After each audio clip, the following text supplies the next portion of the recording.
అనన్య కాంచనతో ఎంతో ఆనందంగా ఎట్టి పరిస్థితుల్లోనూ ఈ పెళ్లి చూపులో జరగవు, ఎందుకంటే లహరి మర్డర్ చేసింది కదా, పోలీసులకు లొంగిపోవడానికి వెళ్తుంది అని చెప్పి అంటూ ఉంటే, నువ్వు చెప్పేది నిజమా అమ్మి, లహరి మర్డర్ చేసిందా అని చెప్పి షాక్ అవుతూ ఉంటుంది. అప్పుడు అనన్య, అవునమ్మా, ఆ మర్డర్ జరిగేలాగా ప్లాన్ చేసింది నేనే, అదంతా కూడా నేనే చేయించాను అని చెప్పి జరిగింది మొత్తం కూడా కాంచనకి చెబుతూ ఉంటుంది.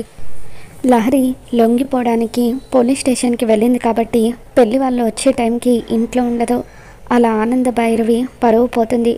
రేపు పేపర్లో ప్రకటనలో ఆనంద భైరవి కూతురు లహరి మర్డర్ చేసిందని న్యూస్ వస్తూ ఉంటే అది చూసి ఆనంద భైరవి గుండె పగలడం ఖాయమని చెప్పి అనన్య అంటూ ఉంటే, అమ్మో, ఏమన్నా ప్లాన్ చేసావా? నీ ప్లాన్ అద్భుతంగా ఉంది. పెళ్లి చూపులు చెడిపోతే ఆ ఆనంద భైరవి ఎంతలా కుమిలిపోతుందో త్వరగా చూడాలనుంది అని చెప్పి కాంచన అంటూ ఉంటే, ఇంకెంతసేపులేమ్మా, మరొక గంటలో పెళ్లి వాళ్ళు వచ్చేస్తారు. వాళ్ళు వచ్చే టైంకి లహరి అరెస్ట్ అయ్యి పోలీస్ స్టేషన్లో ఊచలు లెక్క పెడుతూ ఉంటుంది అని చెప్పి అనన్య అంటూ ఉంటుంది. మరో పక్క సమీర శరణ్యని అరెస్ట్ చేయించడం పూర్తయింది. కానీ ఆనంద భైరవికి ఈ విషయం తెలిస్తే తన కోడల్ని ఎలాగైనా సరే విడిపించుకుంటుంది. దీని అంతటికీ నేనే కారణమని తెలుసుకొని నా అంతు చూస్తుంది. అలా జరగకుండా ఉండాలంటే శరణ్యని విడుదల చేయించాలి. కానీ దర్శన్ దృష్టిలో మాత్రం శరణ్య తప్పు చేసిన దానిలాగా మిగిలిపోవాలి. మరోపక్క శరణ్య దృష్టిలో కూడా దర్శన్ చెడ్డవాడు అవ్వాలి. అలా వాళ్ళిద్దరి మధ్య చిచ్చు పెడితే తప్పనిసరిగా విడాకులు తీసుకుంటారు అని చెప్పి సమీర ఏం చేయాలని ఆలోచిస్తూ ఉంటుంది. ఇక అప్పుడు దర్శన్, ఏంటి సమీర, దేని గురించి అంతలా ఆలోచిస్తున్నావని చెప్పి అంటూ ఉంటే, దర్శన్, నీతో ఒక విషయం చెప్పాలి. ఇందాక పోలీసులు ప్రాస్టిట్యూషన్ జరుగుతుందని ఇక్కడికి వచ్చారు కదా, అప్పుడు పోలీసులు శరణ్యని అరెస్ట్ చేశారట అని చెప్పి సమీర అంటూ ఉంటుంది. అవునా, శరణ్యని అరెస్ట్ చేయడం ఏంటి, తనేం తప్పు చేసిందని చెప్పి దర్శన్ అంటూ ఉంటాడు. దాంతో సమీర, నువ్వు శరణ్యను ఎలాగో దగ్గరికి తీసుకోవడం లేదు కదా, అందుకే శరణ్య తన బాయ్ ఫ్రెండ్ని ఇక్కడికి పిలిపించుకొని రూమ్లో అడ్డంగా పోలీసులకి దొరికిపోయిందట అని చెప్పి సమీర అంటూ ఉంటుంది. దాంతో దర్శన్, ఆ శరణ్య ఇంటికి దిగజారిపోయిందా అని చెప్పి అంటూ ఉంటే, అవును దర్శన్, ఆ శరణ్య పైకి అమాయకంగా కనిపిస్తుంది కానీ తనంత అమాయకురాలేమీ కాదు. డబ్బు కోసం నిన్ను పెళ్లి చేసుకుంది. కాలేజీ రోజుల్లో తనకు ఒక లవర్ ఉంటే ఆ లవర్ని ఇప్పుడు ఇక్కడికి పిలిపించుకుంది అని చెప్పి సమీర, ఇదంతా నీకు చెప్తే నువ్వు బాధపడతావేమోనని నీకు చెప్పలేదు అని అంటూ ఉంటుంది. ఈ రిసార్ట్లో పనిచేసే ఆవిడ శరణ్యని మనతో పాటు చూసిందట, తనే నాకు శరణ్య అరెస్ట్ అయిన విషయం చెప్పిందని సమీర అంటూ ఉంటుంది. ఈరోజు శరణ్యని కోర్టులో కూడా ప్రొడ్యూస్ చేస్తారట. ఒకవేళ అదే కనుక జరిగితే మీ కుటుంబం పరువు పోతుంది. శరణ్య తప్పు చేసింది కానీ శిక్ష కుటుంబానికి పడకూడదు కదా, అందుకే నేను ఆలోచించి మీ కుటుంబ పరువు పోకుండా ఉండడం కోసం ఏం చేస్తే బాగుంటుందని ఎంక్వైరీ చేస్తే కోర్టుకు తీసుకెళ్లే ముందు ఫైన్ కట్టేస్తే అప్పుడు వాళ్ళని విడుదల చేస్తారని నాకు తెలిసిన ఒక ఇన్స్పెక్టర్ చెప్పారు. ఇప్పుడు నువ్వు ఆ ఫీజు ఏదో పే చేస్తే శరణ్యని విడుదల చేస్తారు అని చెప్పి సమీర అంటూ ఉంటుంది. దాంతో దర్శన్, సరే, ఆ శరణ్య అంటే నాకు ఇష్టం లేకపోయినా మా అమ్మ పరువు పోకూడదని తనని విడిపించాలనుకుంటున్నాను. ఆ ఫార్మాలిటీస్ ఏవో నువ్వే పూర్తి చేయి సమీర అని చెప్పి దర్శన్ అంటూ ఉంటాడు. అలా సమీర అక్కడ ఇన్స్పెక్టర్కి ఫోన్ చేసి, సార్, ఉదయం మీకు అక్కడ రైడ్ జరుగుతుందని చెప్పింది నేను, నా భర్త. ఇప్పుడు శరణ్య అనే అమ్మాయిని విడుదల చేయించాలని అనుకుంటున్నాము.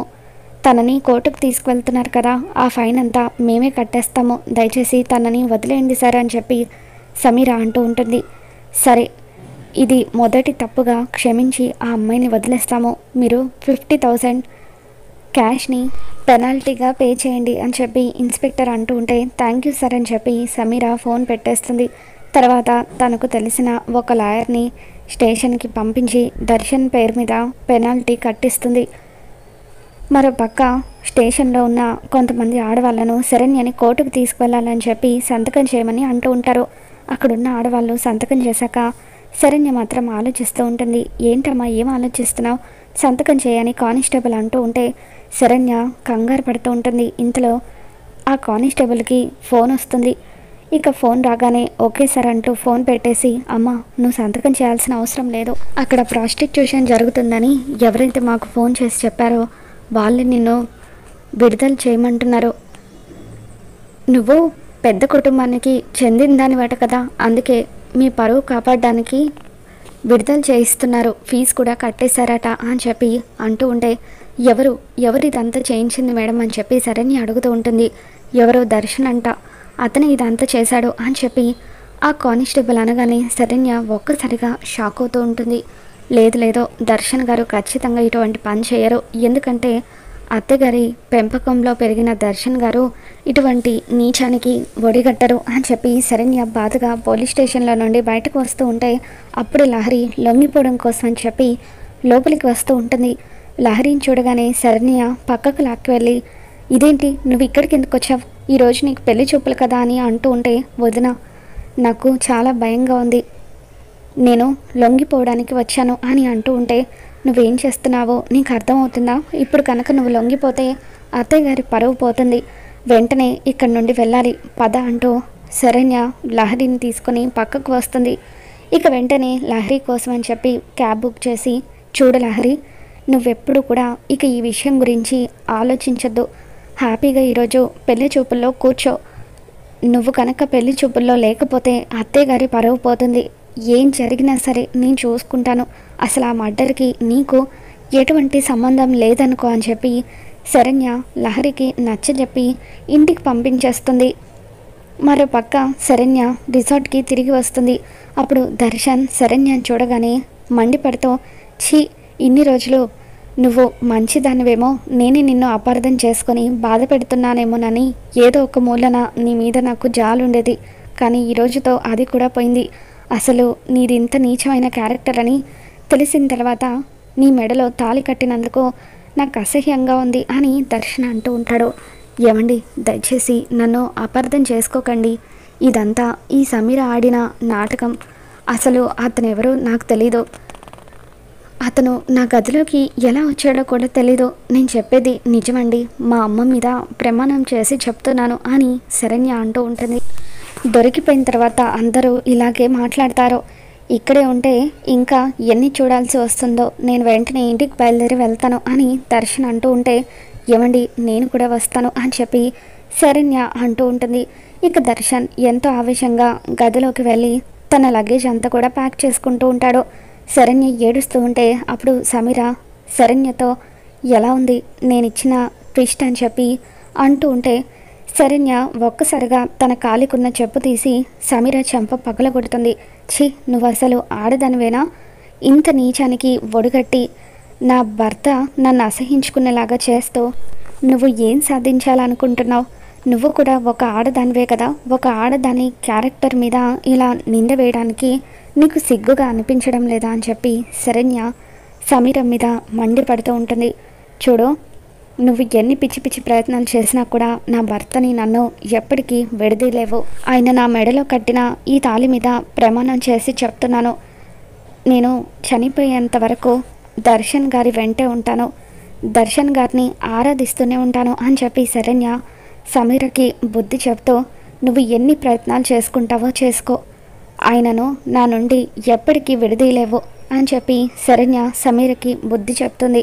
తర్వాత దర్శన్ శరణ్య ఇద్దరు కూడా ఇంటికి తిరిగి వస్తారు. వాళ్ళిద్దరిని చూడగానే ఆనంద చాలా హ్యాపీగా ఫీల్ అవుతూ ఉంటుంది. అప్పుడే వచ్చేసారు ఏంటి అని ఆనంద అంటూ ఉంటే అప్పుడు శరణ్య లహరి పెళ్లి చూపులని వచ్చేసాం అత్తయ్య గారు అని చెప్పి అంటూ ఉంటుంది. అవునా మంచి పని చేశారు, మీరు కూడా త్వరగా వెళ్ళి రెడీ అయ్యి రండి అని చెప్పి ఆనంద అంటూ ఉంటుంది. దర్శన్ శరణ్య ఇద్దరు కూడా రెడీ అయ్యి పెళ్లి చూపులకి వస్తూ ఉంటారు. ఇక పెళ్లి వాళ్ళు వచ్చేసిన తర్వాత ఆనంద వాళ్ళని అక్కడ కూర్చోబెట్టి లహరిని పిలుస్తూ ఉంటుంది. ఇక అప్పుడు అనన్య ఇంకెక్కడ లహరి అది పాటికి పోలీస్ స్టేషన్లో అరెస్ట్ అయ్యి ఉంటుంది అని చెప్పి అనుకుంటూ ఉండగా ఇక అప్పుడే శరణ్య లహరిని తీసుకొని కిందికి వస్తూ ఉంటుంది. ఇక దాంతో అనన్య ఒక్కసారిగా షాక్ అవుతుంది. ఇదేంటి, ఇది ఉండాల్సింది పోలీస్ స్టేషన్లో కదా, మళ్ళీ ఎప్పుడు మనసు మార్చుకొని ఇక్కడికి వచ్చిందని చెప్పి అనుకుంటూ ఉంటుంది. ఇక అలా ఆనంద భైరవి లహరిని చూసి ఎంతగానో మురిసిపోతూ ఉంటే వచ్చిన వనజరావు వాళ్ళు లహరి ఎంతో అందంగా ఉందని చెప్పి తమకు బాగా నచ్చిందని చెప్పి అంటూ ఉంటే లహరి మనసులో టెన్షన్ పడుతూ వీళ్లకు నచ్చానని చెబుతున్నారు, కానీ నేనేమో ప్రకాష్ని లవ్ చేస్తున్నాను, ఇప్పుడు ఈ పెళ్లి నుండి ఎలా తప్పించుకోవాలని చెప్పి ఆలోచిస్తూ ఉంటుంది. మరోపక్క వనజరావు వాళ్ళ అబ్బాయి నేను ఒక్కసారి తనతో మాట్లాడాలని చెప్పి లహరితో పర్సనల్గా మాట్లాడుతూ ఉంటాడు. చూడండి, మీరు చూడగానే నాకు చాలా బాగా నచ్చేశారు, ఎప్పుడెప్పుడు మిమ్మల్ని పెళ్లి చేసుకోవాలా అని నేను ఎంతో ఆశగా ఎదురు చూస్తున్నాను, మీకు కూడా నేను నచ్చానా, నచ్చకపోతే నిరభ్యంతరంగా చెప్పేయండి అని అతను అడుగుతూ ఉంటాడు. అప్పుడు లహరి ప్రకాష్ని ప్రేమిస్తున్న విషయం చెప్పాలని ఆలోచిస్తూ ఉంటుంది. మా లహరికి కూడా మీరు నచ్చినట్టే, ఇక మీ పెళ్ళి ఫిక్స్ అయిపోయినట్టే అని చెప్పి శరణ్య అంటూ ఉంటుంది. దాంతో వనజరావు వాళ్ళ అబ్బాయి ఇక ఎంతో హ్యాపీగా అక్కడి నుండి వెళ్తూ ఉంటాడు. తర్వాత లహరి శరణ్యని గదిలోకి తీసుకుని వెళ్ళి వదిన, నేను ఒక అబ్బాయిని ప్రేమించాను, నువ్వు నేను ప్రేమించిన అబ్బాయి గురించి చెప్దాం అనుకునేసరికి నా డిసిషన్ అడగకుండా ఎందుకు ఈ పెళ్ళి నాకు ఇష్టమే అని చెప్పేశావు అని శరణ్య మీద మండిపడుతూ ఉంటుంది. ఇక దాంతో శరణ్య, చూడు లహరి, అసలే నువ్వు ఇప్పుడు చాలా చిక్కుల్లో పడుతున్నావు, నువ్వు మళ్ళీ ఎవరో ఒక అబ్బాయిని ప్రేమించానని చెబితే అత్తయ్యగారు తట్టుకోలేరు, నువ్విప్పుడున్న సమస్యల నుండి బయటపడాలంటే వనజరావు గారి అబ్బాయి రాజేష్ని పెళ్లి చేసుకోవడమే కరెక్ట్, రాజేష్ చాలా మంచివాడు, తర్వాత నీ గురించి తెలిసినా కూడా అతను తప్పకుండా అర్థం చేసుకుంటాడు, అత్తయ్య గారు ఏం చేసినా కూడా నీ మంచి కోసమే చేస్తారు, ఒక్కసారి ఆలోచించని చెప్పి శరణ్య లహరికి నచ్చ చెబుతూ ఉంటుంది. ఇక వనజరావు గారు వాళ్ళ కుటుంబం అందరూ కూడా త్వరలోనే పెళ్లి ముహూర్తాలు పెట్టుకుందామని చెప్పి అక్కడి నుండి వెళ్ళిపోతారు. ఇక అలా శరణ్య లహరిని పెళ్లి చూపులకు తీసుకురావడంతో అనన్య ఒక్కసారిగా షాక్ అవుతుంది. ఆనంద ఎంతో హ్యాపీగా ఉండడంతో ఇక అనన్య ఇదంతా కూడా తట్టుకోలేకపోతూ ఉంటుంది. మరోపక్క శరణ్య దర్శన్ ఇద్దరు కూడా గదిలో మాట్లాడుకుంటూ ఉంటారు. అప్పుడు దర్శన్ శరణ్య మీద మండిపడుతూ అసలు వ్యభిచారం కేసులో అరెస్ట్ అయ్యి నువ్వు పోలీస్ స్టేషన్కి వెళ్ళావన్న విషయాన్ని తలుచుకుంటేనే నీ మీద నాకు ఎక్కడ లేని కోపం వస్తుంది, నీ మొహం చూడాలంటేనే అసహ్యంగా ఉంది, వెళ్ళు దూరంగా అని చెప్పి దర్శన్ మండిపడుతూ ఉంటే, ఏమండి నేను మీ కాళ్ళు పట్టుకుంటాను, దయచేసి అర్థం చేసుకోండి, నేనే తప్పు చేయలేదో, అసలు అదంతా చేసింది సమీరానే కావాలని నా గదిలోకి ఒక రౌడీని పంపించింది, పోలీసులు నన్ను అరెస్ట్ చేసేలాగా చేసింది అని చెప్పి శరణ్య దర్శన్ని బతిమలాడుతూ ఉంటే అప్పుడే అటువైపుగా వచ్చిన ఆనంద శరణ్య దర్శన్ మాటలు వినేసి ఒక్కసారిగా షాక్ అవుతూ ఉంటుంది. వీళ్ళిద్దరూ హనీమూన్లో సంతోషంగా ఉన్నారేమో అనుకున్నాను, కానీ అదంతా అబద్ధం అన్నమాట. ఆ సమీర వీళ్ళ మధ్యలోకి మళ్ళీ ఎంటర్ అయింది. ఆ సమీరకు బుద్ధి చెప్పాలి, ఇంకెప్పటికీ దర్శన్ లైఫ్లోకి రాకుండా చేయాలని చెప్పి ఆనంద ఊహించని నిర్ణయం తీసుకుంటుంది. మరి రాబోతున్న ఎపిసోడ్లో ఏం జరగబోతుందో మళ్ళీ మన ఛానల్లో తెలుసుకుందాం. వీడియో నచ్చితే తప్పకుండా లైక్ చేయండి.